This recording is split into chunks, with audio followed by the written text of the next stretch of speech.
सुबह का वक्त। समुद्र के बीचों बीच एक शिप बहुत ही तेज रफ्तार से चल रही थी। वो शिप बाहर से जितना शानदार था उतना ही अंदर से लग्जूरियस था, लेकिन उस शिप के अंदर एक अलग ही गर्म माहौल और सन्नाटा पसरा हुआ था।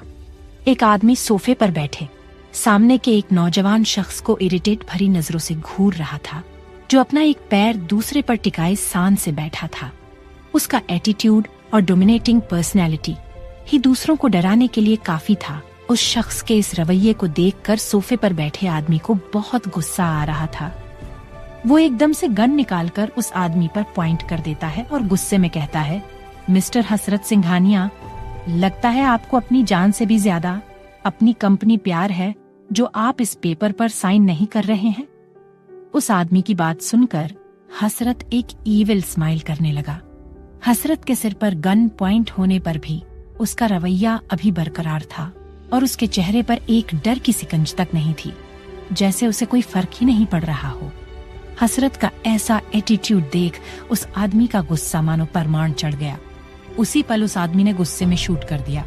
वहां का पूरा माहौल गोली की आवाज से गूंज उठा, पर वो गोली हसरत के कानों के पास से गुजर गई। उस आदमी ने गुस्से में स्माइल करते हुए कहा, ये मत समझना कि मेरी गोली चूक गई है।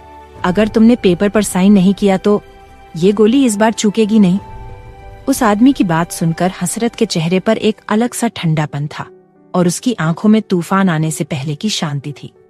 उसी पल हसरत ने अपने जेब से एक पेन निकालकर अपनी आंखें बंद की। आंखें खोलते ही उसकी आंखें शैतानी हो गईं और अगले ही पल उस आदमी की चीख पूरे समुद्र में गूंज उठी। अब उस आदमी के हाथ में गन के बजाय पेन आर पार थी। अब हसरत उस आदमी पर गन पॉइंट किए खड़ा था। जो आदमी हसरत को डराने की कोशिश कर रहा था, अब हसरत को देखकर उसकी ही रूह कांप रही थी। उसकी जान अब उसके मुंह में आ चुकी थी, मानो जैसे ही अपना मुंह खोलेगा वैसे ही उसकी जान निकल जाएगी। हसरत के इस एक्शन से उस आदमी के बॉडीगार्ड्स अलर्ट हो गई और हसरत के ऊपर हर तरफ से गन पॉइंट करके खड़े हो गए। पर वो सब बॉडीगार्ड अंदर ही अंदर डरे जा रहे थे, क्योंकि हसरत भले ही अंडरवर्ल्ड से ना हो, पर वो माफिया से भी ज्यादा खतरनाक था। तभी उस आदमी ने थोड़ा राहत की सांस लेते हुए घमंड से स्माइल करते हुए कहा, हसरत, शायद तुम भूल रहे हो कि तुम यहाँ अकेले आए हो और वो तुम्हारे 2 चमचे भी नहीं है, तो तुम्हें मारने में काफी आसानी होगी और तुम्हें मारने के बाद तुम्हारी कंपनी अपने नाम कर लूंगा। उसी पल हसरत क्रुएलिटी से हंस पड़ा और बोला, क्या सच में तुम मुझे मार सकते हो? आज तक कोई मुझे छू नहीं सका और तुम मुझे मरना की धमकी दे रहे हो? उस आदमी ने गुस्से में चिल्लाते हुए अपने बॉडीगार्ड से कहा, इसे जान से मार दो। उस आदमी के बॉडीगार्ड ऑर्डर पाकर शूट करने वाले थे कि तभी उन सारे बॉडीगार्ड्स पर अंधाधुंध फायरिंग शुरू हो गई और कुछ ही सेकंड्स में वो सब जमीन पर खून से लथपथ पड़े थे। उसी पल 2 लोग अपने चेहरे पर मास्क लगाए हसरत के आजू बाजू में आकर खड़े हो गए। उनके आंखों से ही कोल्डनेस के साथ साथ क्रूएलपन साफ झलक रहा था। हसरत क्रूएल्टी से हंसते हुए उस आदमी के कानों में बोला, हसरत सिंघानिया को मरना इतना आसान भी नहीं है। क्या हुआ? क्या तुम मुझे मरोगे नहीं? तभी हसरत ने हाथ को उठाया और बोला, एजे। हसरत के इतना बोलते ही एजे ने हसरत के हाथों में एक पेपर को थमा दिया। हसरत उस आदमी के हाथ में धंसा पेन बेरहमी से निकाल कर बोला, चलो तुम जल्दी से साइन करो, वरना तुम जानते हो कि तुम्हारे साथ क्या हो सकता है। उस आदमी की डर से आधी जान पहले ही निकल चुकी थी। हसरत के हाथ में लिए पेपर को डर भरी नजर से देखने लगा, पर उसकी हिम्मत नहीं थी कि उन तीनों के सामने छू तक निकाल पाए। वो नहीं चाहता था कि उसकी भी हालत बॉडीगार्ड जैसी हो। तभी हसरत ने उसके पैरों पर गोली मारते हुए गुस्से में चिल्लाकर कहा, दीवान सक्सेना, तुम्हारा भले ही गलती से गोली चूक सकता है, पर मेरा नहीं। साइन करो। हसरत की चिल्लाने से दीवान सक्सेना का पूरा शरीर डर से कांप उठा और जल्दी से पेन लेकर अपने कांपते हाथों से पेपर पर साइन करने लगा। हसरत ने उस आदमी के गालों पर थपथपाते हुए राजा की तरफ सोफे पर बैठ गया और एक डेविल स्माइल करते हुए कहा, तुम जानना नहीं चाहोगी को इन पेपर्स में क्या है? चलो मैं ही तुम्हें बता देता हूँ। हसरत ने वीएन से कोल्ड वॉइस में कहा, वीएन इसे एक्सप्लेन करो। वीएन ठंडी आंखों से देखते हुए बोला, मैं दीवान सक्सेना अपना पूरे शेयर्स को रॉयल अंपायर के सीईओ मिस्टर हसरत सिंघानिया को देता हूँ और मैंने आज तक जो भी इलीगल काम किया था मैं उससे अग्री करता हूँ और अपने किए गए पापों पर शर्मिंदा हूँ। जिसकी वजह से मैं सुसाइड कर रहा हूं। वीएन की बात सुनकर दीवान के तो होश ही उड़ गए और उसकी सांसें डर से अटकने लगी। दीवान ने तो सोचा था कि अगर वो पेपर पर साइन कर देगा तो वो बच जाएगा, पर उसका उल्टा ही हो गया। उसी पल हसरत ने दीवान के सिर के बीचों बीच शूट कर दिया। हसरत उस गन को दीवान के ऊपर फेंक कर चलते हुए बोला, हैप्पी जर्नी मिस्टर दीवान सक्सेना। अब वो तीनों अपने शिप पर खड़े थे। सक्सेना की शिप पूरा ब्लास्ट हो चुकी थी और उसके ऊर्जे पुर्जे समुद्र में डूब चुके थे। हसरत सिंघानिया इंडिया का सबसे बड़ा बिजनेसमैन है, इसलिए तो उसे इंडिया का किंग कहा जाता है। हसरत 28 साल का हैंडसम और मोस्ट अट्रैक्टिव बैचलर है। उसकी हाइट 6 फीट 1 इंच है, पर उसकी पर्सनैलिटी कोल्डनेस और क्रूरटी से भरा हुई है। पर उसके पास कोई आए उसे बर्दाश्त नहीं, खासकर लड़कियां। हसरत के साथ वीएन और एजे हर वक्त एक बॉडीगार्ड की तरह रहते थे। एजे और वीएन दोनों ही हैंडसम और अट्रैक्टिव थे, पर वो भी हसरत की तरह कोल्डनेस से भरे थे और उनके चेहरे पर हमेशा मास्क रहता है, जिसकी वजह से इनका चेहरा किसी ने भी नहीं देखा है और दोनों कहां से आए हैं किसी को नहीं पता। हसरत शिप से उतरते ही अपनी कार की तरफ बढ़ गया। वीएन ने कार का डोर किया। हसरत कार में बैठ गया और तीनों वहां से निकल गए। तभी हसरत ने कहा, 2 साल पहले उस रात के बारे में कुछ पता चला? कौन थे वो लोग? ड्राइव कर रहे एजे ने कहा, नहीं बॉस, पर हम उन्हें जल्दी ही ढूंढ लेंगे। हसरत गुस्से में बोला, वो लोग मुझसे ज्यादा देर तक नहीं छुप सकते। जिस दिन वो लोग मेरे हाथ लगे वो दिन उन लोगों का आखिरी दिन होगा। तभी हसरत ने उन दोनों से कहा, उन्हें जल्द से जल्द ढूंढो, मैं उन्हें अपने हाथों से मारना चाहता हूँ। जुनून 22 साल की एक बेहद ही खूबसूरत लड़की है, जिसे कोई एक बार देख ले तो उसके खूबसूरती का कायल हो जाए। पर जुनून जितनी खूबसूरत है उतनी ही इसकी किस्मत बदनसीब है, क्योंकि जुनून जब साल की थी तब अपने मॉम डैड के साथ बस में ट्रैवल कर रही थी। तभी अचानक ही उस बस में आग लग गई, पर जुनून किसी तरह बच गई थी। पर उसके मॉम डैड के साथ बस में मौजूद सभी लोग मारे गए। जुनून का बचना जुनून के लिए खुशनसीबी है या बदनसीबी, पता नहीं। जुनून के पापा मम्मी के जाने के बाद जुनून की लाइफ और भी ज्यादा मुश्किल हो गई। जुनून के पास हमेशा हर रोज एक नई मुसीबत आती रहती थी, जिसे जुनून अच्छे से वाकिफ थी। किसी से टकराने से जुनून जमीन पर गिर गई और डर से उसकी आंखें बंद हो गईं। उसने अपनी आंखें धीरे से खोली और सामने वाले शख्स को देखने लगी। उसके सामने एक नौजवान शख्स खड़ा था, जिसने ब्लैक कलर की शर्ट, उसके ऊपर ब्लैक लॉन्ग कोट और ब्लैक पैंट पहना हुआ था। उसकी बॉडी काफी मस्कुलर थी। तभी उस शख्स ने अपना हाथ जुनून की तरफ बढ़ा दिया। जुनून की नजरें उस शख्स के हाथों से होते हुए उसके चेहरे पर गई। उस आदमी का चेहरा नहीं दिख रहा था, क्योंकि उसके पीछे से धूप आ रही थी, जिसकी वजह से उस शख्स का चेहरा चमक रहा था। जुनून ज्यादा न सोचते हुए उसका हाथ पकड़कर खड़ी हो गई और अपने कपड़े को साफ करते हुए बिना देखे बोली, सॉरी, मैं आपसे गलती से टकरा गई। तभी जुनून ने पीछे मुड़कर उन लड़की को देखने लगी, पर वो लड़के मानो कहीं अचानक ही गायब हो गए थे। जुनून ये देखकर जाने लगी, क्योंकि उसे डर था कि वो लड़के दोबारा आ सकते थे। तभी उस शख्स ने बोला, क्या तुम ठीक हो? जुनून उसके बोलने से पहले ही वो वहाँ से जा चुकी थी। वही रोड के साइड में एक बहुत बड़ा प्रोजेक्टर लगा था, जिसमें ब्रेकिंग न्यूज चल रहा था कि दीवान सक्सेना ने सुसाइड कर लिया है, जिसकी वजह से सक्सेना कंपनी के बोर्ड मेंबर बहुत परेशान है और उन्होंने ये डिसाइड किया है कि जिसके पास कंपनी का शेयर ज्यादा होगा वही इस कंपनी को संभालेगा। और सक्सेना कंपनी के नए सीईओ मिस्टर हसरत सिंघानिया होंगे, क्योंकि उनके पास सक्सेना कंपनी के 50% शेयर्स है। सक्सेना कंपनी। सभी एम्प्लॉई डिसिप्लिन में एंट्रेंस पर खड़े थे। उसी पल एंट्रेंस के सामने एक लग्जरियस ब्लैक कार आकर रुकी। एंट्रेंस पर खड़ा एक आदमी जल्दी से जाकर कार का डोर खोल दिया और उस कार में से एक बहुत हैंडसम नौजवान शख्स निकलकर एंट्रेंस की तरफ बढ़ गया।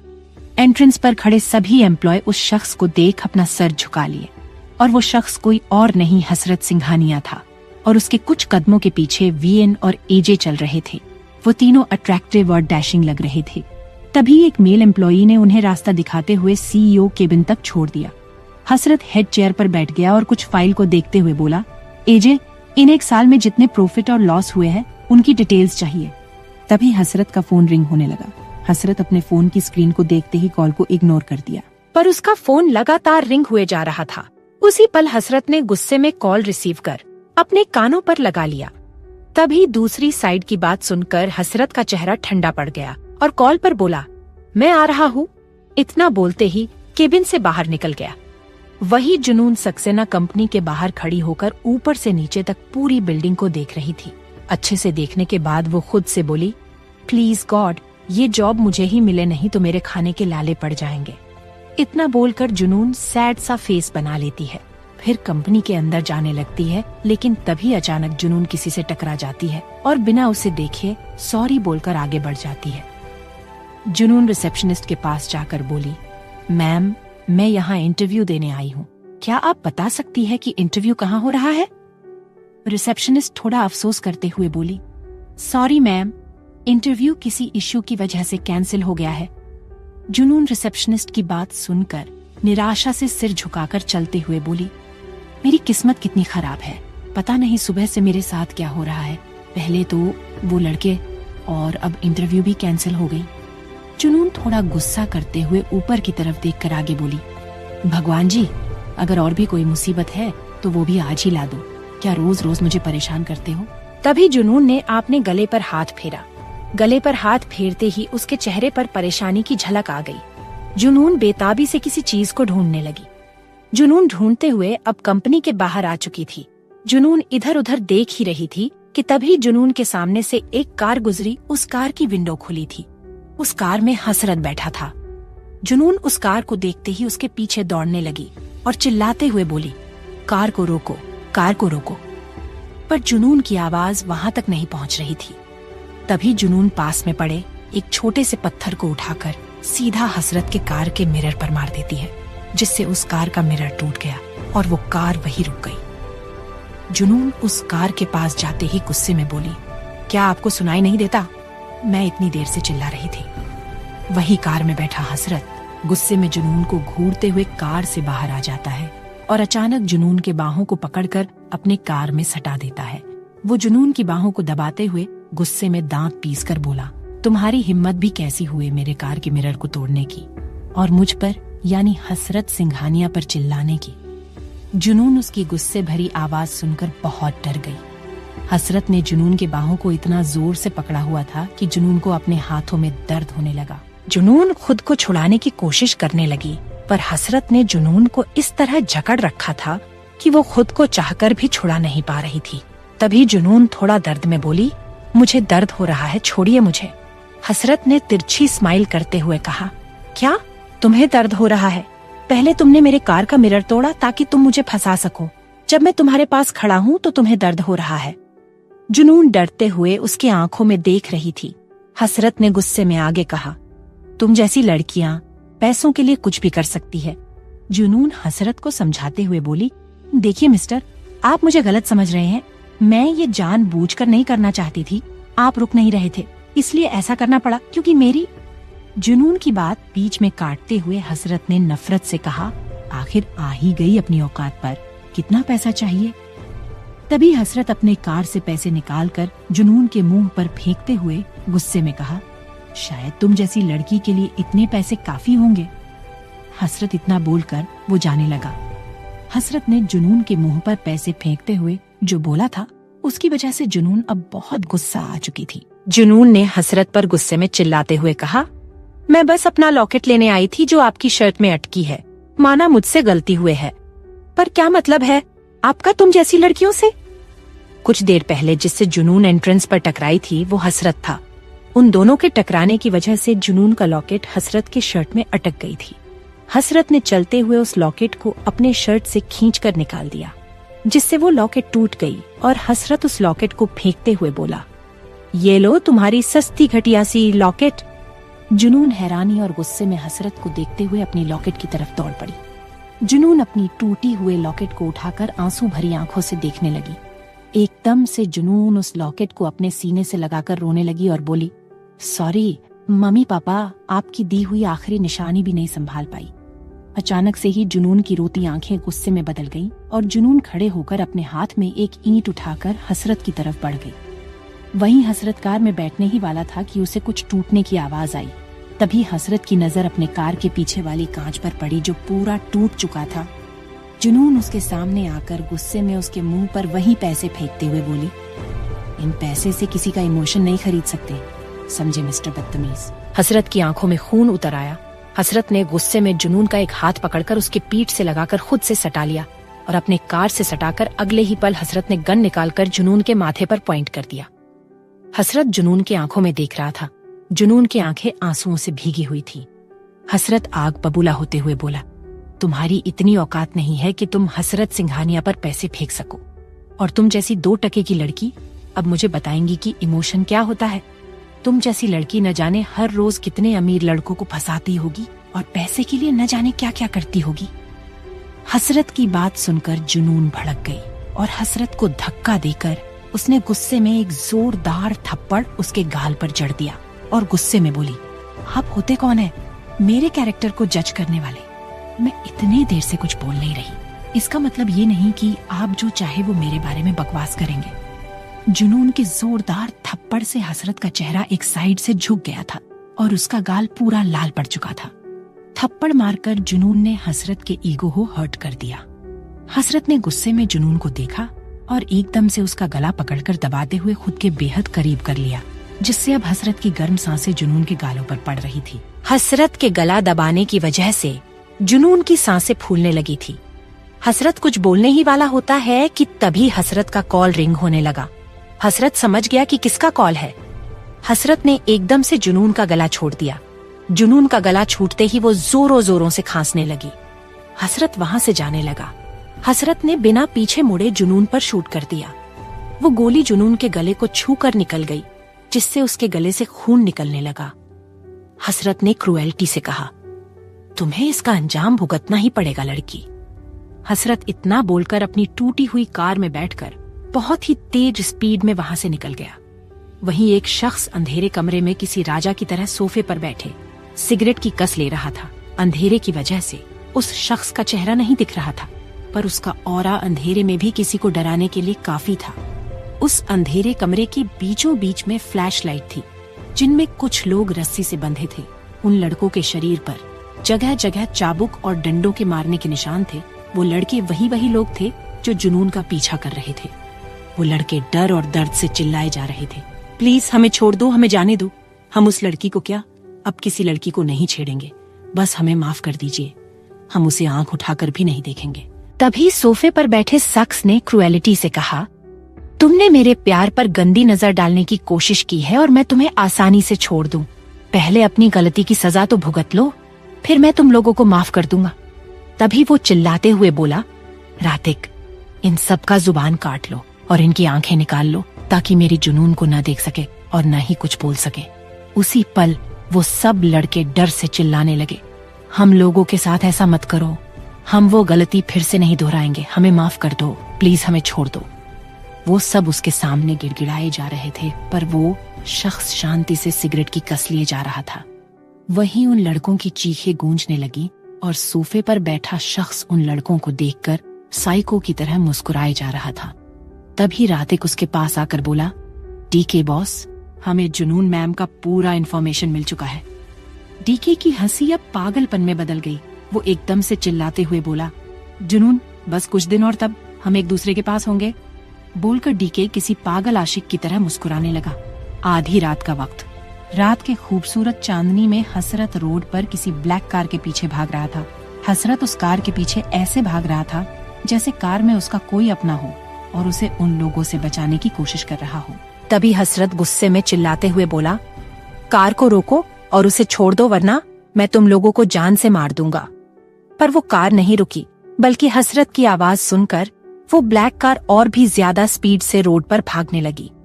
उसी पल हसरत अपने जगह पर रुक गया और अपने कमर से गन निकालकर उस ब्लैक कार के पहियों पर शूट कर दिया, जिससे उस ब्लैक कार के पीछे का पहिया पंचर हो गया, जिससे उस ब्लैक कार की स्पीड धीरे हो गई।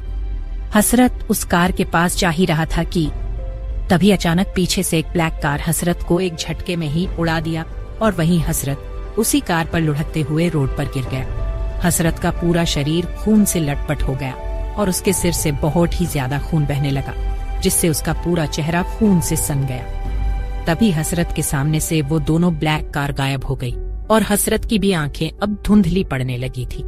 हसरत ने कुछ शब्द ही बोला, मैं तुम लोगों को जान से मार दूंगा। हसरत के इतना बोलते ही उसकी आंखें बंद हो गईं। उसी पल हसरत चिल्लाते हुए बेड पर बैठ गया और गुस्से में उसकी मुट्ठी कस गई। हसरत का चेहरा पसीने से भीग चुका था। तभी हसरत ने गुस्से में बोला, मैं तुम लोगों को ढूंढकर ऐसी मौत दूंगा कि तुम्हारी रूह तक दूसरी जन्म लेने से मना कर दे। कौन है डीके? क्या जुनून डीके को जानती है? हसरत किसे बचाना चाहता था और हसरत किसी मारने की बात कर रहा था? क्या होगा इसके आगे जानने के लिए सुने माय क्रूअल सीईओ। सुबह जुनून ट्रैफिक में फंसी हुई थी। आज मुंबई के रोड पर ट्रैफिक ही ट्रैफिक था, जैसे आज ही सबको कहीं जाना हो, या यूं कहे कि कुदरत का इशारा हो जुनून को रोकने के लिए। जुनून ऑटो में बैठे परेशान हो रही थी क्योंकि आज उसका का दूसरा इंटरव्यू था और ट्रैफिक की वजह से जुनून को थोड़ा लेट हो रहा था। इसलिए जुनून ऑटो वाले को पैसे देकर फुटपाथ पर चलने लगी। Royal umpire. जुनून दौड़ते हुए कंपनी के अंदर चली गई और रिसेप्शनिस्ट के पास जाकर बोली, मैम, मैं यहाँ इंटरव्यू देने आई हूँ, तो आप बता सकती है कि इंटरव्यू कहाँ हो रहा है? रिसेप्शनिस्ट बोली, go straight and take left. Receptionist की बात सुनकर जुनून ने स्माइल करते हुए बोली, थैंक यू। जुनून इतना बोलकर जाने लगी। वही हसरत भी ट्रैफिक में फंसा हुआ था। हसरत कार में बैठे अपने आईपैड में देख रहा था। तभी हसरत का फोन रिंग होने लगा। हसरत उस कॉल को रिसीव करके कोल्ड वॉइस में कहा, मॉम, मैंने उस बात को पहले ही क्लियर कर दिया है कि मैं नहीं जाऊंगा और मैं आज बहुत बिजी हूँ, तो आप मुझे बार बार कॉल करके डिस्टर्ब मत कीजिए। हसरत की बात सुनकर कॉल के दूसरी साइड से उसकी मॉम बोली, बेटा, मुझे पता है कि तुम बहुत बिजी हो, पर थोड़ा टाइम निकल के तो जा ही सकते हो, और वो तुम्हारी। तभी हसरत बीच में बात काटे हुए थोड़ा गुस्से में बोला, मॉम, मैंने आपकी एक शर्त पहले ही मान ली है और आप मुझे जाने के लिए फोर्स नहीं कर सकती है। हसरत इतना बोलकर कॉल कट कर दिया। वही जुनून इंटरव्यू हॉल से निकली। उसके चेहरे पर खुशी दिखाई दे रही थी। जुनून खुद से स्माइल करते हुए बोली, आखिर मुझे एक सेक्रेटरी की जॉब मिल ही गई, और सेक्रेटरी के जॉब में काम भी थोड़ा कम होता है, जो ये मेरे लिए बेहतर है। जुनून जा ही रही थी कि तभी किसी ने पीछे से जुनून को रोकते हुए बोली, जुनून रुको। जुनून आवाज सुनकर रुक गई और पीछे मुड़कर देखने लगी। वहीं जुनून के पीछे एक खूबसूरत लड़की खड़ी थी। तभी जुनून मुस्कुराते हुए बोली, yes Siya ma'am. Siya HR department की डायरेक्टर थी और आज का इंटरव्यू सिया ने ही लिया था। सिया बोली, ऐसा पहली बार हुआ कि CEO सर किसी का रेज्यूमे देखते ही अपनी सेक्रेटरी का जॉब दे दिए, तो इसके लिए कंग्रेचुलेशंस जुनून। और हाँ, मुझे तुम्हें कुछ इम्पोर्टेंट बातें बतानी थी। तभी एक लड़की सिया के पास आते हुए परेशान होकर बोली, सिया मैम, एक बहुत बड़ा इश्यू हो गया है। जिसमें हमारी न्यू नेकलेस डिजाइन थी, वो कंप्यूटर कुछ अजीब सा रिएक्ट कर रहा है और वो स्टार्ट नहीं हो रहा है। वो लड़की थोड़ा डरते हुए बोलो, अगर ये न्यू डिजाइन आज लॉन्च नहीं हुई तो हमारा 300 करोड़ का लॉस हो जाएगा। उसी वक्त सिया बीच में बोली, तुम इन सब बातों पर मत ध्यान दो, पहले तुम कंप्यूटर एक्सपर्ट को बुलाओ और फिर CEO सर को इन्फॉर्म करो। वो लड़की सिया की बात सुनकर बोली, हाँ, मैं अभी बुलाती हूँ और CEO सर को भी इन्फॉर्म कर दूंगी, मैं जाती हूँ। सिया अपना सर हाँ में हिला दिया और HR डिपार्टमेंट की तरफ बढ़ गई और जुनून भी उसके साथ में चली गई। HR डिपार्टमेंट में कंप्यूटर एक्सपर्ट आ चुका था और वो अपना काम शुरू भी कर दिया था, पर उसके चेहरे पर एक अजीब सा टेंशन था, जैसे उसे कुछ समझ में ही भी आ रहा हो वो क्या करे। कंप्यूटर एक्सपर्ट ने परेशान होकर कंप्यूटर पर अपना हाथ चलना बंद कर दिया। सिया उसे ऐसा करता देख कंप्यूटर एक्सपर्ट से बोली, क्या हुआ, आप इसे स्टार्ट क्यों नहीं कर पा रहे हैं? कंप्यूटर एक्सपर्ट ने परेशान होकर कहा, सॉरी मैम, मैं इसे रिस्टार्ट नहीं कर सकता क्योंकि इस कंप्यूटर में वायरस डाला गया है। ये इतना स्टोरिंग है कि इसे मैं क्या कोई और एक्सपर्ट भी नहीं निकाल सकता है, बस वही इंसान निकाल सकता है जिसने इस वायरस को डाला है। सिया उसकी बात सुनकर परेशान हो गई और बोली, प्लीज दोबारा ट्राई कीजिए क्योंकि हमारे पास ज्यादा टाइम है और कुछ भी करके इसे रिस्टार्ट कीजिए। कंप्यूटर एक्सपर्ट ने कहा, सॉरी, मैं कुछ नहीं कर सकता हूँ। इतना बोलकर जाने लगा। सिया और HR डिपार्टमेंट के सभी एम्प्लॉय टेंशन में आ गए। उन्हें अब कुछ समझ ही नहीं आ रहा था कि वो क्या करे, क्योंकि लॉन्च होने में कुछ ही घंटे बचे थे। वहीं जुनून कंप्यूटर को लगातार देख रही थी। जुनून कंप्यूटर की तरफ देखकर बोली, मैं ये कर सकती हूँ, मैं इस वायरस को निकाल सकती हूँ। वही सिया और एम्प्लॉय हैरानी से जुनून को देखने लगे। उसी पल सिया बोली, क्या ये तुम कर सकती हो? जुनून कंप्यूटर को देखकर अपना सिर हाँ में हिला दिया। सिया जल्दबाजी दिखाते हुए बोली, तो खड़ी क्यों हो? जितना जल्दी हो सकता है उतना जल्दी इस वायरस को निकाल दो और इसे रिस्टार्ट करो। सिया का परमिशन पर कर जुनून जल्दी जल्दी कंप्यूटर के कीबोर्ड पर अपनी उंगलियां चलाने लगी और वही जुनून के पास खड़े HR डिपार्टमेंट, सभी एम्प्लॉय और सिया हैरानी से जुनून को देख रहे थे, क्योंकि कुछ ही मिनटों में जुनून ने लगभग कंप्यूटर को ठीक कर चुकी थी। तभी जुनून इंटर प्रेस करते हुए बोली, done ma'am, please check your important document whether it is correct और नॉट। सिया जल्दी से कंप्यूटर में डिजाइन को चेक करने लगी। सिया डिजाइन को देखकर खुश हो गई और बोली, I am very impressed with you. Siya जुनून से बोली, मुझे बहुत खुश है। तुम जैसे लेलेंटेड लड़की हमारे CEO सर की सेक्रेटरी है। मैंने जब तुम्हारा रेज्यूमे देखा था तब तुम्हारा रेज्यूमे मुझे कुछ खास नहीं लगा था, पर अब मुझे पता चला क्यों हसरत सर ने तुम्हें अपनी सेक्रेटरी बनाया था। जुनून स्माइल करते हुए बोली, थैंक यू मैम, अब मैं चलती हूँ। कुछ देर बाद हसरत कंपनी में आ चुका था। हसरत को इन्फॉर्म कर दिया गया था कि सिचुएशन अब हैंडल हो चुका है। वही हसरत केबिन में हेड चेयर पर लीन था, जैसे वो कुछ सोच रहा हो। तभी हसरत लीन होते हुए ही बोला, तुम अपनी गलत का सजा भुगतने को तैयार हो जाओ मिस जुनून सिन्हा। तभी हसरत अपनी रिस्ट वॉच को देखकर किसी को कॉल लगाकर कोल्ड वॉइस कहा, टाइम हो गया है, डिजाइन को लॉन्च करो। अगले दिन जुनून कंपनी में पहुंच चुकी थी। जुनून ने व्हाइट कलर की शर्ट और ब्लैक कलर की पैंट पहनी हुई थी, जिसमें वो बहुत खूबसूरत लग रही थी। जुनून लॉबी में खड़ी किसी से बातें कर रही थी। तभी जुनून किसी को समझाते हुए बोली, यार रूही, मैं सच बोल रही हूँ, मैं तुम्हें अभी लेने नहीं आ सकती क्योंकि मैं अपने जॉन पर हूँ। जुनून की बात सुनकर दूसरे साइड से रूही खुशी से बोली, कंग्रेचुलेशंस मेरी सोलमेट, तुम्हें जॉब मिल गई तो इस बात पर पार्टी बनती है। जुनून रूही को बीच में रोकते हुए बोली, हाँ ठीक है, हम पार्टी करेंगे और कल मैं तुम्हारे घर आ रही हूँ अंकल और आंटी से मिलने, बहुत दिन हो गए उनसे मिले हुए। जुनून की बात सुनकर रूही बोली, हाँ मेरी मॉम तुम्हें देखकर तो बहुत खुश हो जाएगी और मुझे भूल जाएंगी। उसी पल जुनून ने कहा, ठीक कॉल रखो, मैं अभी लॉबी में खड़ी हूँ, बाय। जुनून इतना बोलते ही कट कर दी और लॉबी को देखने लगी। वो लॉबी बहुत लग्जरियस लग रहा था। वो लॉबी बिल्कुल डायमंड जैसा चमक रहा था। वही रूही एयरपोर्ट पर खड़ी थी। उसने व्हाइट कलर की 1 पीस ड्रेस पहनी थी, जिसमें वो बहुत ही खूबसूरत लग रही थी। उसने व्हाइट कलर की लगेज और उसी हाथ में व्हाइट कलर की हैंड पर्स ली हुई थी, जिससे उसका लुक बहुत एरोगेंट लग रहा था। तभी रूही परेशान होकर बोली, मेरी सोलमेट आने से रही तो मैं ही कैब बुक कर लेती हूँ। रूही इतना बोलकर अपने फोन में कैब कर ली और कैब का वेट करने लगी। रूही कैब का इंतजार कर ही रही थी कि तभी कुछ लड़के उसके बगल में आकर खड़े हो गए और रूही को अजीब नजरों से घूरने लगे। वही रूही उन लड़के को देखकर थोड़ा उनसे दूर हो गई। रूही उन लड़कों की नजरों को अच्छे से पहचान गई थी कि वो अच्छे लड़के नहीं हैं। तभी वो सभी लड़के रूही के आजू बाजू में आकर और करीब खड़े हो गए। वहीं रूही उन लड़कों को अपने करीब आता देख उसे थोड़ी घबराहट होने लगी और इधर उधर देखते हुए उन लड़कों के बीच से निकलकर चलने लगी। वही वो लड़के रूही को जाता देखकर वो सभी लड़के दौड़कर रूही को चारों तरफ से घेर लिए और वही रूही घबराने के साथ डरने लगी थी। तभी उन लड़कों में से एक लड़के ने कहा, मैडम आपको कहाँ जाना है, हम छोड़ देते हैं। रूही डर गई और चलते हुए ही बोली, नहीं मैं खुद जा सकती हूँ। तभी दूसरे लड़के ने रूही के हाथों को छूते हुए कहा, इतनी खूबसूरत लड़की धूप में चल के जाएगी तो हमें अच्छा नहीं लगेगा, और अगर तुम हमारे साथ नहीं जाना चाहती तो हम ही तुम्हें लेकर चलते हैं। और वही सभी लड़के उस लड़के की बात सुनकर बोले, हाँ रोनित भाई आप सही कहा रहे हैं। वही रूही बहुत डर चुकी थी।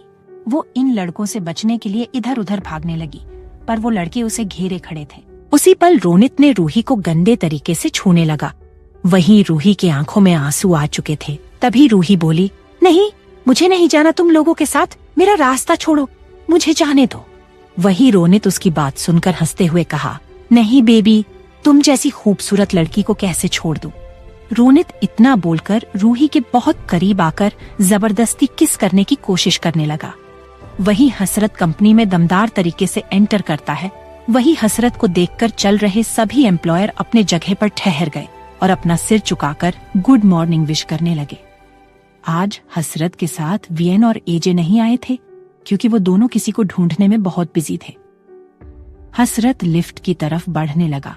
वहीं जुनून देख ही रही थी कि तभी सिया उसके पास आते हुए बोली, जुनून, तुम यहाँ पर क्यों खड़ी हो? सीईओ सर कंपनी में आ चुके हैं। अगर तुमने थोड़ा भी लेट किया तो हसरत सर जॉब से निकल देंगे, तो जल्दी जाओ। जुनून सिया की बात सुनकर दौड़ते हुए लिफ्ट की तरफ बढ़ गई। वहीं हसरत लिफ्ट के पास खड़ा था। तभी जुनून हसरत के पीछे आकर खड़ी हो गई। उसी पल लिफ्ट खोल गया। वहीं जुनून हसरत के आगे बढ़ने से पहले ही जुनून ने अपना एक कदम आगे बढ़ दिया। जुनून को लगा कि लिफ्ट खुलते ही हसरत अपना कदम आगे बढ़ाएगा, पर ऐसा नहीं हुआ और जुनून हसरत के मस्कुलर और उसके सख्त पीठ से टकरा गई। हसरत जुनून को घूरते हुए लिफ्ट के अंदर चला गया और हसरत की घूरती नजर पर ही लिफ्ट बंद हो गई। वही जुनून हसरत को देखकर पूरी शॉक्ड हो गई थी। वो अभी भी उस लिफ्ट के पास किसी स्टेच्यू की तरह खड़ी थी। उसे विश्वास ही नहीं हो रहा था कि हसरत ही उसका सीईओ है। वही रोनित रूही को किस करने ही वाला होता है कि उसी पल किसी ने बोला, क्या यहाँ कोई मूवी की सीन चल रही है जो इतना भीड़ लगा है? ये सुनकर वही सभी लड़के आवाज की तरफ देखने लगे, जहाँ एक हैंडसम लड़का उन लोगों के कुछ दूरी पर खड़ा था। उस लड़के की शर्ट के 2 बटन खुले थे, जिसकी वजह से उसका अट्रैक्टिव सीना साफ दिख रहा था। वो हैंडसम लड़का उन लड़कों के बीच में जाते हुए बोला, मुझे लगा कि यहाँ मूवी का सीन चल रहा है, पर यहाँ तो इतने सारे लड़के और एक लड़की के साथ बदतमीजी कर रहे हैं। ये तो बहुत नाइंसाफी है। तभी रोनित रूही से दूर होते हुए गुस्से में उस लड़के की तरफ देखते हुए कहा, कौन है बे तू जो हमारे रोमांस के बीच में आ रहा है? क्या तू इस लड़की का आशिक है जो हमें डिस्टर्ब कर रहा था? हैंडसम लड़के ने कहा, मैं ऋषि। अगर तुम मेरे नाम से भी ज्यादा जान गए तो तुम लोगों की हवा टाई हो जाएगी, और पहले तो तुम उस लड़की को जाने दो, वरना मैं तुम लोगों को अपना अच्छे से इंट्रोडक्शन दूंगा। रोनित गुस्से में आग बबूला हो गया और कहा, मैं नहीं छोड़ूंगा इस लड़की को। क्या कर लेगा बे तू? अगर तेरे पास इतनी ही हिम्मत है तो इस लड़की को हमसे बचा ले। वही रूही डर से खड़ी थी। तभी ऋषि एक तिरछी स्माइल करते हुए जाकर रूही का हाथ पकड़ लिया और उसे अपने साथ ले जाने लगा। तभी रोनित ऋषि का कंधा पकड़ लिए, जिससे औशी रुक गया और अगले ही पल रोनित जमीन पर नजर आया। वही सभी लड़के रोनित को देखकर हैरान खड़े थे। उसी पल रोनित दर्द में चिल्लाते हुए बोला, तुम लोग मुझे क्या देख रहे हो? जाओ उसे मारो। सभी लड़के ऋषि और रूही की तरफ बढ़ने लगे। वही ऋषि ने रूही का हाथ में अपनी उंगली फंसा दी और सामने आ रहे लड़के को देखकर तिरछी स्माइल कर दिया और रूही का हाथ कसते ही रूही के हाथ से ही एक लड़के के मुंह पर जोरदार मुक्का जड़ दिया, जिससे उस लड़के के मुंह से खून निकलने लगा। तभी कुछ लड़के एक साथ बढ़ने लगे। उसी पल ऋषि ने रूही की कमर पकड़कर हवा में उठाते हुए रूही को गोल गोल घुमाते हुए उन लड़कों के चेहरे पर रूही के पैरों से मार दिया, जिससे सभी लोग जमीन पर ढेर हो गए। ऐसे ही सबको मारकर जमीन पर लेटा दिया। वही रूही पहले तो कुछ समझ ही नहीं पा रही थी कि आखिर ऋषि कर क्या रहा है, पर रूही को धीरे धीरे समझ आने लगा और उसे मरने में बहुत मजा आ रहा था और वही सभी जमीन पर दर्द से कराह रहे थे। तभी रूही स्माइल करते हुए अर्शी से बोली, थैंक यू, मुझे बचाने के लिए तुम बहुत अच्छे इंसान हो। अर्शी ने बोला, इसकी कोई जरूरत नहीं है, मैं तो हमेशा खूबसूरत लड़कियों को बचाता रहता हूँ। मैंने कई खूबसूरत लड़कियों को देखा है, पर तुमसे ज्यादा खूबसूरत लड़की आज तक नहीं देखा है। वही रूही ऋषि को हैरानी से देखने लगी। उसी पल ऋषि बात बदलते हुए कहा, क्या तुम्हें कहीं जाना है? तुम कहो तो मैं वहाँ तक ड्रॉप कर दूं, क्योंकि एक खूबसूरत लड़की का अकेले जाना ठीक नहीं है। रूही को उसकी बातें अजीब लग रही थी। उसे समझ आने लगा कि ऋषि उससे फ्लर्ट करने की कोशिश कर रहा था। उसी पल रूही ने बोली, नहीं, मैंने कैब बुक किया है, वो आता ही होगा। तभी अर्शी बिन सोचे समझे कहा, अच्छा, अगर तुम मेरे कार में चलती तो मैं तुम्हें उतने टाइम में इम्प्रेस कर लेता और अपनी गर्लफ्रेंड बना लेता, पर ठीक है, मैं तुमसे अभी पूछ लेता हूँ कि क्या तुम मेरी गर्लफ्रेंड बनोगी? ऋषि की बात सुनकर रूही की आंखें हैरानी से फैल गईं। उसी पल रूही की कैब आ गई और रूही हड़बड़ाते हुए बिन कुछ बोले कैब में बैठकर निकल गई। वही ऋषि उसे ऐसा करता देख मुस्कुराने लगा। तभी उसकी नजर जमीन पर पड़ी और नीचे झुकते हुए अर्शी ने किसी चीज को उठाते हुए बोला, लगता है हम जल्द ही दोबारा मिलने वाले हैं। हसरत का केबिन। वही हसरत अपने सोफे पर बैठकर गन में गोलियां भर रहा था और वही जुनून हसरत के सामने घबराई हुई खड़ी थी। उसके डर से पैर कांप रहे थे। जुनून डर से हकलाते हुए बोली, सॉरी सर, मुझे कल आपसे बदतमीजी नहीं करना चाहिए थी और मुझे नहीं पता था कि आप रॉयल एम्पायर के सीईओ हैं, वरना मैं इस कंपनी में नहीं आती। वही हसरत जुनून के बातों को इग्नोर करते हुए गन लौटकर जुनून पर पॉइंट कर दिया। वही जुनून पहले से ही डर से कांप रही थी और अब अपने पर गन पॉइंट देखकर उसकी सांसें अटकने लगी थी। उसी पल हसरत क्रुएल्टी से कहा, तुम यहाँ अपनी मर्जी से नहीं आई हो, तुम हसरत सिंघानिया के मर्जी से आई हो। हसरत की बात सुनकर जुनून हैरान हो गई और बोली, आपका क्या मतलब है कि मैं यहाँ अपनी मर्जी से नहीं आई हूँ? जुनून की बात सुनकर हसरत के होठों पर डेविल स्माइल आ गई और सोफे से उठकर जुनून के बेहद करीब आकर उसके चेहरे पर गन फेरते हुए बोला, तुम्हें क्या लगता है तुम्हें इस कंपनी में जॉब कैसे मिला? तुम्हारी क्वालिफिकेशन को देखकर तो लो क्लास कंपनी भी तुम्हें हायर न करे तो एशिया की सबसे बड़ी कंपनी ने तुम्हें हायर कैसे कर लिया? तुमने सोचा नहीं? वही जुनून उसकी हरकतों से बहुत घबरा रही थी और उसकी बात सुनकर तो बहुत शॉक्ड हो गई थी। तभी जुनून डरते हुए बोली, जॉब? मेरे पास अच्छी क्वालिफिकेशन नहीं थी तो आपने मुझे हायर क्यों किया? उसी पल हसरत ने जुनून के चीन पर गन लगाकर उसका चेहरा ऊपर कर दिया और गुस्से में दांत पीस कर कहा, क्योंकि तुमने हसरत सिंघानिया के ईगो को हार्ट किया है और जब हसरत सिंघानिया के ईगो पर बात आ जाती है तो हसरत सिंघानिया उसे आसानी से नहीं छोड़ता, तो तुम्हें कैसे छोड़ देता? वही जुनून हसरत की बात सुनकर मानो खौफ के अंधेरे में चली गई हो। उसे कुछ समझ ही नहीं आ रहा था कि वो क्या करे।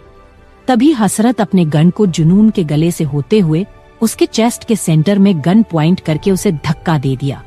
वही जुनून हसरत के ऐसा करने से वो कुछ कदम पीछे हो गई और वही हसरत जुनून के चेहरे पर डर देखकर उसके चेहरे पर एक एविल स्माइल आ गई और केबिन में रखी सभी फ्लावर पॉट को एक एक करके शूट करते हुए क्रुएल्टी से कहा, तुम हर रोज इसे भी भयानक चीजें देखोगी।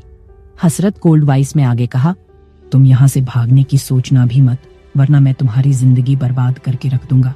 हसरत टेबल से एक फाइल उठाते हुए जुनून के मुंह पर फेंक दिया और कहा, अगर तुमने गलती से भी यहाँ से भागने के बारे में सोचा तो उसे पहले इस कॉन्ट्रैक्ट को देख लेना।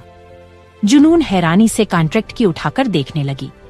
जुनून उस कॉन्ट्रैक्ट को देखकर शॉक्ड हो गई और बोली, क्या इस कॉन्ट्रैक्ट के रूल सही नहीं है?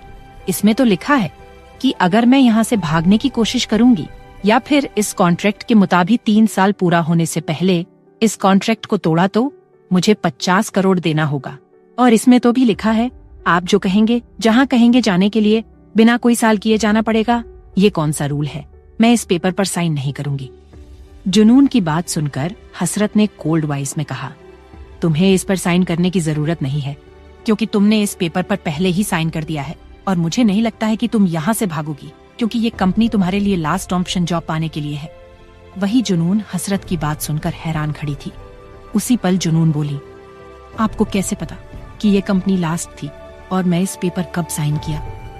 हसरत अपने सख्त आवाज में कहा, तुम्हारी क्वालिफिकेशन देखकर तो कोई भी बता सकता है और रही तो तुम्हें याद ही होगा कि सिया ने तुम्हारी इंटरव्यू लेने के बाद ही इस कॉन्ट्रैक्ट को तुमसे साइन करवा ली थी। जुनून मन में सोचने लगी कि उसने उस कॉन्ट्रैक्ट को क्यों नहीं पढ़ा, वो बिना को हो इस पर साइन कर दिया और जुनून अपने मन ही मन खुद को बेवकूफ भुला रही थी।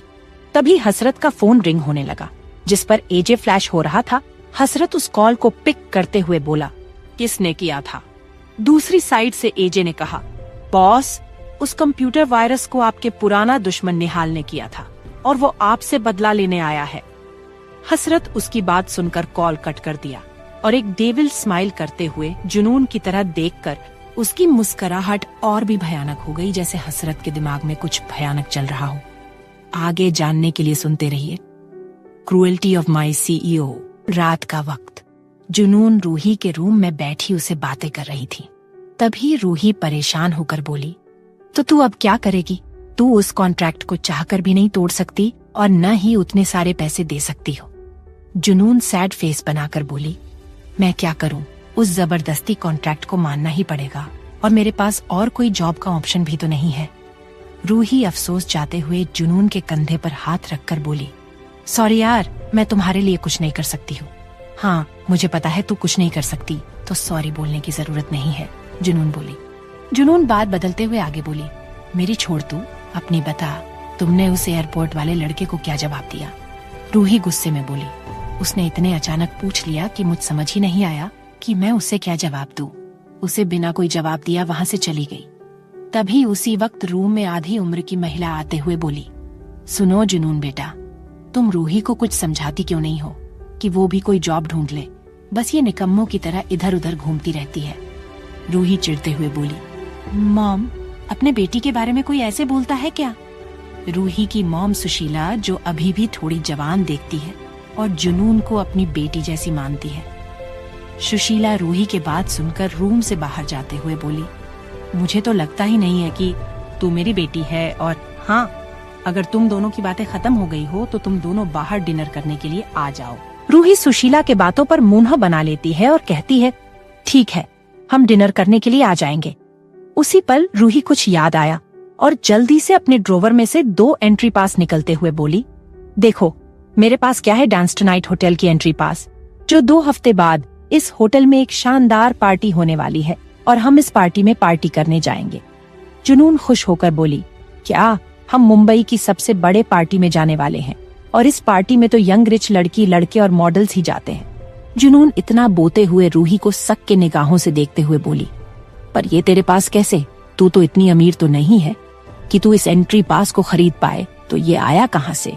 रूही इधर उधर देखते हुए स्माइल करके बोली, मेरे किसी दोस्त ने दिया है और तू उसे अच्छे से जानती है। जुनून रूही को देखते हुए बोलो, अच्छा वो? रूही अपना स्माइल करते हुए अपना सिर हाँ में हिला दी। सुबह रूही का घर। जुनून रात में रूही के घर ही रुकी थी, क्योंकि रूही के मॉम ने जबरदस्ती जुनून को अपने घर जीने से रोक ली थी। वही जुनून ऑफिस जाने के रेडी हो गई थी। उसने व्हाइट कलर की टॉप और स्काई ब्लू की जीन्स पहनी हुई थी, जिनमें वो बहुत खूबसूरत लग रही थी। तभी जुनून का फोन रिंग होने लगा। जुनून अपनी फोन के स्क्रीन को देखी, जिस पर सीओ फ्लैश हो रहा था। जुनून कॉल पिक करके कुछ बोलने ही वाली थी कि दूसरी साइड से आवाज आई, तुम 10 मिनट्स में ऑफिस पहुंचो, वरना तुम समझ सकती हो कि तुम्हारे साथ क्या हो सकता है। हसरत की बात सुनकर हड़बड़ा गई और दौड़ते हुए ऑफिस के लिए निकल गई। जुनून कंपनी के कुछ ही दूरी पर थी कि उसी पल उसके सामने एक ब्लू कार आकर रुकी। जुनून अचानक आई कार को देखकर चौंक गई और कुछ कदम पीछे ले ली। तभी उस कार की विंडो खुली, उसमें हसरत था। हसरत सख्त आवाज में कहा, कार में बैठो। वही एक ब्लू कार किसी लग्जरियस विला के सामने कुछ दूरी पर खड़ी थी। वो कार हसरत की थी। वहीं जुनून कार के ड्राइविंग सीट पर बैठी उस विला के अंदर देख रही थी, जहां विला के ग्राउंड में बहुत सारे बॉडीगार्ड्स अपने हाथ में गन लिए विला को घेरे थे। तभी जुनून डरते हुए बोली, सर आपको जाना है तो आप जाइए, पर मैं नहीं जाऊंगी, मैं इतनी जल्दी मरना नहीं चाहती। वहीं हसरत पैसेंजर सीट पर बैठा था। जुनून की बात सुनते ही एकदम से उसने अपने कमर से गन निकलते ही जुनून के कनपट्टी पर पॉइंट कर दिया और कोल्ड वॉइस में कहा, अगर तुम नहीं गई तो उन लोगों के मारने से पहले मैं तुम्हें मार दूंगा। जुनून अपने ऊपर गन पॉइंट देखकर डरते हुए बोली, हाँ ठीक है, मैं जाती हूँ, पर आप मेरी हर बातों पर गन क्यों पॉइंट कर देते हैं? जुनून बोते ही मिरर में देखने लगी और वही हसरत की घूरती नजर उस पे ही थी। जुनून ये देखकर हड़बड़ा गई और कार से बाहर निकल गई। जुनून अंदर ही अंदर कांपते हुए गेट के पास पहुंच गई। वही गेट के पास खड़े कुछ बॉडीगार्ड्स जुनून को देखकर एक बॉडीगार्ड ने कहा, हे लड़की, तुम यहाँ क्या कर रही हो? जुनून घबरा गई और बिना सोचे कुछ भी बोलते हुए कहती है, मैं निहाल नागवंशी से मिलने आई हूँ। मैं उन्हें जानती हूँ, वो बहुत हैंडसम है, उनकी बॉडी बहुत मस्त है, और अगर आप लोग मुझे जाने देते तो मैं नीहू से मिल लेती। वही बॉडीगार्ड्स उसकी बातें सुनकर ज्यादा रिएक्ट नहीं किया, क्योंकि उन्हें पता था कि नागवंशी को लड़कियों का बहुत शौक था, इसलिए कभी कभी वो अपने विला भी लाया करता था। तभी एक बॉडीगार्ड ने कहा, क्या हमें इस लड़की को जाने देना चाहिए? क्योंकि हमारे बॉस कई दिन से न कहीं गए हैं और न ही किसी लड़की को अपने विला लाए हैं, इसलिए हो सकता है उन्होंने ही इस लड़की को बुलाया हो। उसी पल एक बॉडीगार्ड जुनून को देखते हुए कहा, क्या तुम्हें हमारे बॉस ने बुलाया है? जुनून बिना सोचे समझे अपना सिर हाँ में हिला दिया। जुनून की हाँ देखकर बॉडीगार्ड्स ने गेट खोल दिया और वहीं जुनून गेट खिलते ही अंदर जाने लगी। पर वही एक बॉडीगार्ड की जुनून पर शक था, इसलिए उसने निहाल को ब्लूटूथ से कनेक्ट कर लिया और कहा, बॉस आपसे एक लड़की मिलने आई है। और वही निहाल लिविंग रूम में सोफे पर बैठा था। बॉडीगार्ड की बात सुनकर लैपटॉप में सीसीटीवी ऑन करके देखने लगा। निहाल सीसीटीवी कैमरा से ग्राउंड में देखने लगा, जहां एक खूबसूरत लड़की ग्राउंड में विला की तरफ बढ़ रही थी। जुनून को देखकर निहाल की नीयत खिसक गई और मुस्कुराते हुए बॉडीगार्ड से कहा, उसे अंदर आने दो। तभी निहाल की नजर विला के सामने कुछ दूरी पर पड़ी, जहां एक ब्लू कार खड़ी थी। उसे कार को देखते ही गुस्से में बॉडीगार्ड से कहा, उसे लड़की को मार दो, वो लड़की एक चाल है। जुनून लगभग विला के पास पहुंच चुकी थी। वही हसरत कार में बैठे जुनून को देख रहा था। उसे नहीं लगा था कि जुनून गेट को पार भी कर पाएगी। तभी उसकी नजर एक बॉडीगार्ड पर पड़ी और उसके होठों पर एक तिरछी स्माइल आ गई। उसी पल बॉडीगार्ड चिल्लाते हुए कहा, वो लड़की बॉस को मारने आई है और बॉस का ऑर्डर है उस लड़की को मार दो। उस बॉडीगार्ड की बात सुनते ही बॉडीगार्ड्स ने जुनून पर गोलियां चला दी और वही उनकी बात सुनते ही जुनून अपने जगह पर ही जम गई और जुनून को गोली लगने ही वाली थी। तभी हसरत गेट को तोड़कर जुनून के सामने आ गया, जिससे वो गोलियां उस कार पर लग गईं। हसरत कार को एक ही जगह पर घूमते ही कार का गेट खोल दिया और जुनून को कार के अंदर खींचकर अपने गोद में बिठा लिया और सब पर फायरिंग शुरू कर दिया और वो सब कुछ ही मिनटों में एक एक करके धनाशाही हो गए। और वही निहाल सीसीटीवी कैमरे में ये सब देख रहा था। तभी हसरत कार से उतरते ही विला के दरवाजे को तोड़कर दमदार तरीके से निहाल के सामने वाले सोफे पर बैठ गया। निहाल तिरछी स्माइल करते हुए कहा, मुझे पता था कि तुम यहाँ जरूर आओगे और अपने साथ में इतनी खूबसूरत लड़की को भी लेकर आओगे, पर कुछ भी कहो, तुम्हारी पहली गर्लफ्रेंड से ज्यादा ये लड़की बहुत खूबसूरत है। वही जुनून हसरत के पास सदमे में खड़ी थी। हसरत का एक्शन देखकर जुनून अपना रिएक्शन ही उड़ गया था। निहाल जुनून को अजीब नजरों से घूरते हुए उसके पास आ गया और कहा, खूबसूरत लड़की, तुम्हें जितने पैसे चाहिए मैं उतना दूंगा, बस तुम मेरे पास आ जाओ। तभी निहाल जुनून को टच करने ही वाला था कि उसी पल हसरत जुनून को अपनी तरफ खींच लिया और जिससे जुनून हसरत के गोद में बैठ गई। हसरत नॉर्मल वे में कहा, लगता है तुम्हारी अभी तक आदत गई नहीं है मेरी चीजों पर नजर डालना। निहाल ने मुस्कुराते हुए कहा, हाँ, क्योंकि तुम्हारी चीज हमेशा की तरह अलग और बेहद खूबसूरत होती है तो मेरी नजर पड़ेगी ही। और हाँ, हम इतने सालों बाद मिले हैं तो इसलिए मैंने तुम्हारी मेहमान नवाजी के लिए कुछ प्रोफेशनल लोगों को बुलाया है। उसी पल हसरत सर्द आवाज में कहा, इतनी जल्दी क्या है तुम्हें, पहले हम कुछ बातें तो कर ले। निहाल हसरत की बात सुनकर उसके होठों पर एक अजीब से मुस्कुराहट आ गई और कहा, हाँ, क्यों ना हम अपनी पुरानी यादें ताजा करते हैं और उसे दोबारा रिपीट भी करते हैं। बहुत मजा आएगा। और तुम्हें तो याद ही होगा वो दिन जिस दिन मैं और वो तुम्हारी पैसे की भूखी गर्लफ्रेंड नताशा, हम दोनों एक साथ मजे करते हुए तुमने देख लिया था और तुम्हारा उस दिन रिएक्शन देखकर मुझे बहुत सुकून मिल रहा था। निहाल उसे आगे कुछ बोल पाता उसे पहले हसरत ने उसके चेहरे पर मुक्का बरसाना शुरू कर दिया। निहाल की बात सुनकर हसरत मानो पागल हो गया था। हसरत उसे ऐसे मार रहा था कि उसे अब जिंदा नहीं छोड़ेगा। और वहीं वीएन और एजे विला में आ चुके थे और लिविंग रूम में खड़े सभी बॉडीगार्ड्स को मारना भी शुरू कर दिया था। वही जुनून जमीन पर पड़ी थी, क्योंकि जब हसरत निहाल को मारने के लिए आगे बढ़ा था तब जुनून उसके खोद में थी, जिसकी वजह से अचानक खड़े हो जाने से नीचे गिर गई थी। जुनून फर्श से उठते ही लिविंग रूम का भयानक सीन देखकर उसे चक्कर सा आने लगा था। वही तीनों बहुत क्रूएल्टी से सबको मारे जा रहे थे। तभी जुनून की नजर हसरत पर पड़ी, जो गुस्से में लगातार बेरहमी से पिटे जा रहा था और निहाल का चेहरा खून से पूरा भर चुका था। उसी पल हसरत ने गुस्से में चिल्लाते हुए कहा, अब तुम्हें मेरा रिएक्शन कैसा लग रहा है? उस दिन तुम मुझसे बच गए थे, पर आज नहीं। लेकिन मैं तुम्हें जान से नहीं मरूंगा, मैं तुम्हें तड़पा तड़पा कर मरूंगा। हसरत उसे अधमरा कर दिया और उसे छोड़कर गुस्से में कहा, वीएन, इसे इतना टॉर्चर करो कि इसकी पूरी बॉडी की हड्डी टूट जाए, पर ये मारे ना, और इसे टॉर्चर करने के बाद इसे मारकर किसी नाले में फेंकवा देना। हसरत इतना बोलकर गुस्से में जुनून को अपने साथ लेकर चला गया।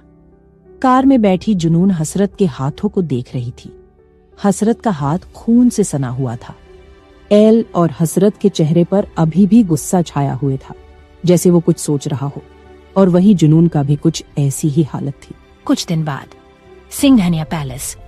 हसरत रेडी होकर डाइनिंग टेबल पर बैठ गया और वहीं हसरत के सामने उसके मॉम डैड बैठे थे, जो हसरत को ही घूरे जा रहे थे। हसरत की मॉम ने थोड़ा गुस्से में कहा, हसरत, तुम्हारी नजरों मेरी कोई इज्जत है या नहीं, जो तुम मेरे मुंह पर ही कॉल कट कर देते हो।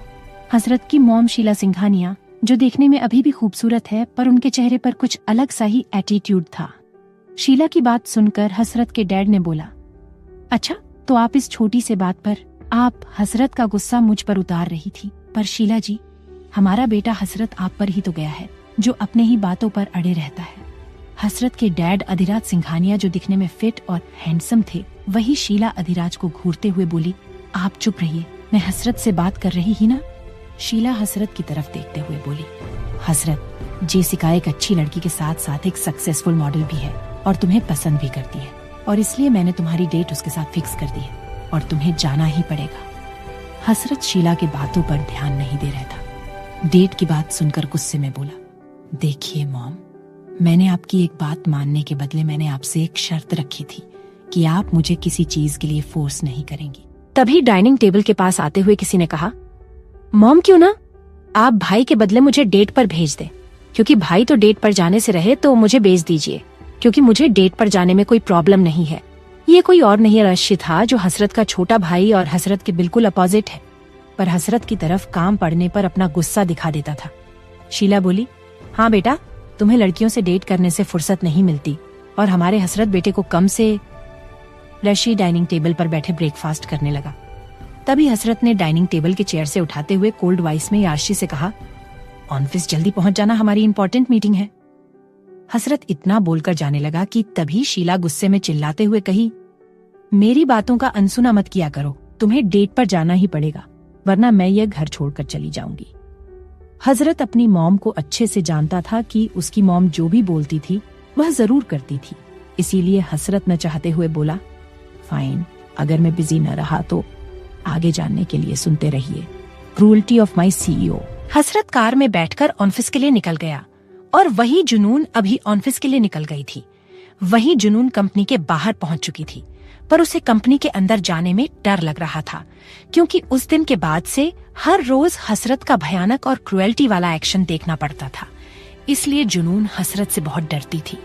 तभी अचानक जुनून के दिमाग में कुछ आया और कंपनी के बाहर से ही जाने लगी।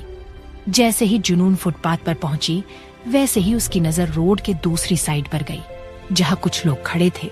उन आदमियों को देखकर जुनून घबरा गई और अपने तेज कदमों से चलते हुए बोली, ये लोग यहाँ कैसे? मैं इन लोगों से इतने सालों तक छुप कर रहती थी ताकि मैं इन लोगों बच सकूं, और आज भी इन्हें पता नहीं चलना चाहिए कि मैं जिंदा हूँ। जुनून इतना बोलते ही और तेजी से चलने लगी, पर उन आदमियों ने जुनून को पहले ही देख लिया था और पीछा भी करने लगे थे। तभी जुनून उनको अपने पास आता देख भागने लगी। उसी पल उन आदमियों में से किसी ने कॉल करते हुए कहा, ठाकुर साहब, वो लड़की अभी भी जिंदा है, क्या हम उस लड़की को मार दे या उसे आपके पास लेकर आए? दूसरी साइड की बात सुनकर आदमियों से कहा, उस लड़की को किसी हाल में पकड़ो। ठाकुर, सबको वो लड़की जिंदा चाहिए, क्योंकि जो काम कुछ साल पहले नहीं हो पाया था अब वो होगा। जुनून उसकी बात सुनकर और भी तेजी से भागने लगी। जैसे ही जुनून सिर घूमकर पीछे लगी, वैसे ही वो किसी स्पोर्ट्स कार से टकरा गई और वो जमीन पर गिर गई। उसी पल स्पोर्ट्स कार से एक शख्स बाहर निकाला। Together cafe. रशी एक लड़की के साथ कैफे में बैठा था। रशी ने उस लड़की से कहा, भाई आज बहुत बिजी है, इसलिए वो यहाँ नहीं आ सके, इसलिए मैं आ गया। तभी रशी ने बात बदलते हुए कहा, जेसिका अग्रवाल, क्या तुम्हारा कोई बॉयफ्रेंड है?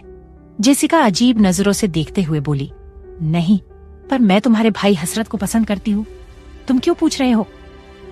रशी जेसिका की क्यों सुनकर उसकी आंखें गहरी ही गईं और कहा, कुछ नहीं, अगर गलती से तुम्हारी मेरे भाई से हो शादी जाती है और मुझे कहीं से पता चलता कि तुम किसी के साथ मिलकर चीट कर रही हो तो मैं तुम्हें जान से मार। तभी रशी की आंखें एंट्रेंस पर गई और अपनी बात बदलते हुए कहा, मेरी फ्यूचर गर्लफ्रेंड। रशी की निगाहें एंट्रेंस पर ही टिक गई, जहां से एक खूबसूरत लड़की आ रही थी। वो लड़की रूही थी। रूही अपने टेबल के पास आकर बैठ गई। रूही यहाँ किसी से मिलने आई थी। तभी रशी उसके पास आते ही बैठ गया और स्माइल करते हुए बोला, मुझे लगा था कि हम बहुत जल्द मिलेंगे, पर इतनी जल्दी मिलेंगे नहीं सोचा था, और हम मिल ही गए हैं तो जवाब भी दे दो। उस दिन बिना बोले ही चले गई थी। वही रूही हैरानी से उसे एक तक देखने लगी और बोली, तुम यहाँ कैसे, और तुम किस जवाब की बात कर रहे हो? मुझे याद नहीं है। रशी स्माइल करते हुए कहा, मेरी गर्लफ्रेंड बनने का। रूही उसकी बात सुनकर बोली, मुझे याद नहीं कि तुमने ऐसा कुछ कहा भी था।